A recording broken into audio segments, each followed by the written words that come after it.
Itinago na sa vault ng Bangko Sentral ng Pilipinas ang source code ng mga PCOS machine na gagamitin sa eleksyon 2013. Kahapon niya nahawakan ng COMELEC matapos ang 6 na buwang pagre-review ng SLI Global Solutions. Isinailalim ang source code sa encryption process para walang makabasa ng walang otorisasyon. Nilagyan ito ng magkakaibang password mula sa SLI Global Solutions, Dominion Voting System na nagmamay-ari ng PCOS Technology at Software at COMELEC. Pero bagyang nagkaaberya ang encryption process dahil hindi ito pwedeng gawing direkta mula sa CD.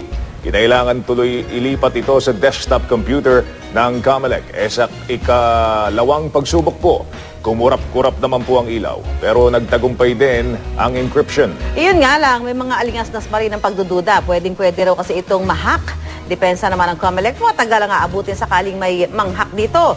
Eto ang sabi nila.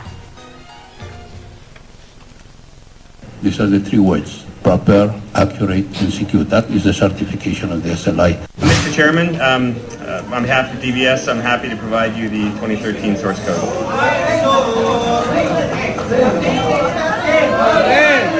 Finally, we have the source code.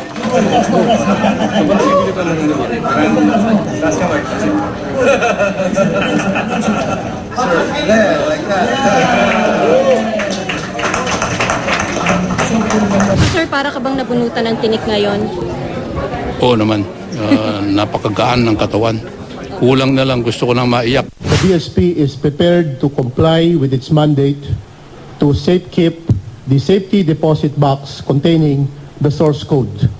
And this is our responsibility under Republic Act 9369. Hindi naman pwedeng i-hack ngayon.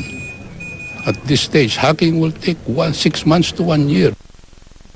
Nakita mo yung ngiti ni Chairman. Ni Chairman Brillantes. Ganda ng ngiti ni Pero siyempre, hindi mo pa rin talaga maiaalis na may mga nagdududa pa rin. Lalo na, yung mga tao, lalo mga Pinoy, mga teki-teki, di ba? Totoo Yung sinasabi niya, yung mga nahahak na ganyan. Hindi naman bago sa atin yung mga hacking. Diba? Naku, gagaling mga hacker dito ha. Pero alam mo yan, all systems go na tayo dahil ito na lang yung problema eh. Dumating na yung source code at mukhang tuloy na ang eleksyon sa Lunes. Tuloy na yan at let's hope. Wala nang palakid. Pagdasal na lang natin na maging maayos talaga ito at makapagluklok tayo ng mga tamang pinuno sa ating bansa.